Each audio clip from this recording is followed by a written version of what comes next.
Friedrich Paulus, 1890–1957, was a German Generalfeldmarschall during World War II, best known for commanding the German Sixth Army during the Battle of Stalingrad, a turning point in the war. His life is a complex story of military ambition, loyalty to the Nazi regime, defeat, and eventual transformation in captivity. Below is a detailed account of his life, balancing brevity with comprehensiveness. Early life and background, 1890–1914. Friedrich Wilhelm Ernst Paulus was born on September 23, 1890, in Cuxhaven, a small town in the Hesse region of Germany.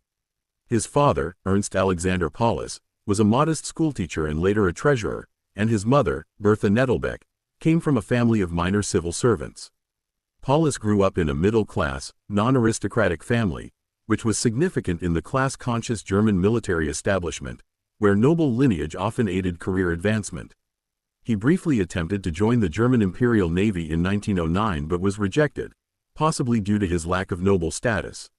Instead, he studied law at the University of Marburg, though he never completed his degree, opting for a military career. In 1910, Paulus joined the 111th Infantry Regiment in Rastatt as a Fahnenjunker, officer cadet.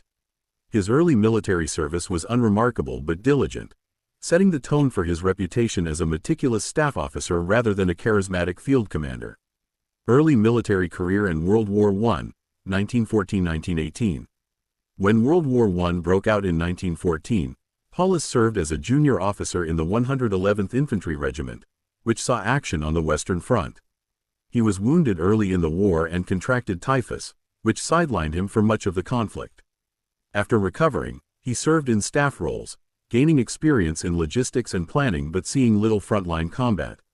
By 1918, he had risen to the rank of captain, married Elena Rossetti Solescu, a Romanian aristocrat, in 1912, and started a family. They would have 3 children, Ernst, Friedrich, and Olga. Interwar years and rise in the Wehrmacht, 1919–1939. After Germany's defeat in World War I, Paulus remained in the Reichswehr, the limited military allowed under the Treaty of Versailles.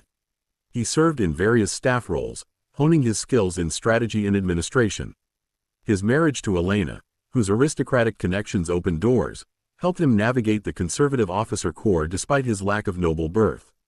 During the 1920s and 1930s, he held posts in Stuttgart, served as a company commander, and taught tactics at the War Academy. When the Nazis came to power in 1933, Paulus, like many career officers, swore loyalty to Hitler. He was not an ardent Nazi but was professionally ambitious and aligned with the regime's goals of rearmament. In 1935, he was promoted to colonel and appointed chief of staff to General Walter von Reichenau, a fervent Nazi, in the newly formed Panzer Corps. Paulus's work helped modernize Germany's armored forces, earning him recognition. By 1939, he was a major general and served as chief of staff for the 10th Army, later 6th Army, under Reichenau during the invasion of Poland. World War II, rise to prominence, 1939–1942. Paulus's career accelerated during the early years of World War II. As a skilled staff officer, he contributed to Germany's Blitzkrieg successes. In 1940, he was deputy chief of the General Staff, working under General Franz Halder and helping plan Operation Barbarossa, the invasion of the Soviet Union. His meticulous planning and logistical expertise were critical, though he had little direct combat command experience. In January 1942, Paulus was promoted to General der Panzertruppe and given command of the 6th Army, a significant step for a staff officer with limited field experience. The 6th Army was tasked with spearheading Germany's 1942 summer offensive, Case Blue, aimed at capturing the Caucasus oil fields and the city of Stalingrad. Paulus's appointment reflected his reputation for discipline and planning, but his lack of combat leadership would soon be tested. The Battle of Stalingrad, 1942–1943. The Battle of Stalingrad became the defining chapter of Paulus's life. In summer 1942, the 6th Army advanced rapidly across the Soviet steppe, capturing much of the Don River region. By August, Paulus's forces reached Stalingrad, a major industrial city and symbolic target. The battle devolved into brutal urban warfare, with the 6th Army bogged down in house-to-house fighting against fierce Soviet resistance. In November 1942, the Soviets launched Operation Uranus, encircling the 6th Army in Stalingrad. Paulus, under strict orders from Hitler to hold the city at all costs, did not attempt a breakout. Supplies dwindled, and Hermann Göring's Luftwaffe failed to deliver promised air support.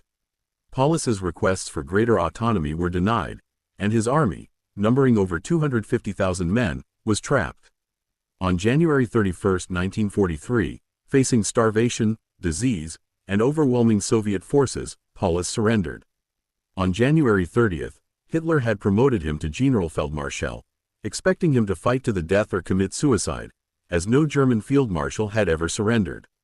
Paulus's decision to surrender was pragmatic but controversial, seen by some as a betrayal of Hitler's orders and by others as a humane act to save his remaining troops. Captivity and shift in allegiance, 1943–1953. Paulus's surrender marked a dramatic shift in his life. He was taken to Moscow and held in relatively comfortable captivity. Initially, he resisted Soviet attempts to recruit him, but the devastating German defeat and his disillusionment with Hitler's leadership softened his stance. In 1944, Paulus joined the National Committee for a Free Germany, a Soviet-backed group of German prisoners advocating against the Nazi regime. He made radio broadcasts denouncing Hitler and urging German soldiers to surrender, actions that branded him a traitor in Nazi Germany. Paulus's family suffered for his actions. His wife was arrested by the Gestapo, and his son Ernst was killed in action in 1944. Paulus remained in Soviet captivity, testifying at the Nuremberg trials in 1946 against Nazi leaders like Hermann Göring. His testimony, delivered as a Soviet prisoner, carried weight but further alienated him from former comrades.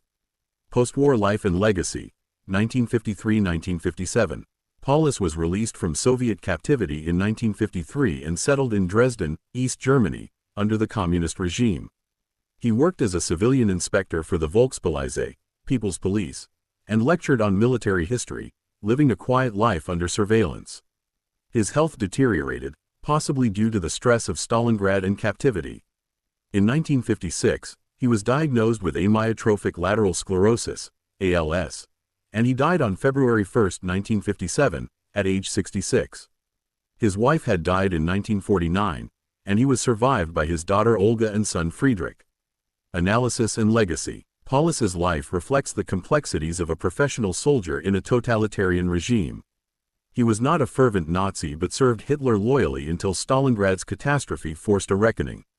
His meticulous nature made him an excellent staff officer but arguably ill-suited for the chaotic demands of commanding the Sixth Army in Stalingrad. His surrender saved lives but tarnished his reputation among some Germans, while his later anti-Nazi stance showed a willingness to confront his past. Historians debate Paulus's role. Some view him as a scapegoat for Hitler's strategic errors, others as a capable but inflexible commander who lacked the boldness to defy disastrous orders. His story is a lens into the broader moral and strategic failures of the German military during World War II.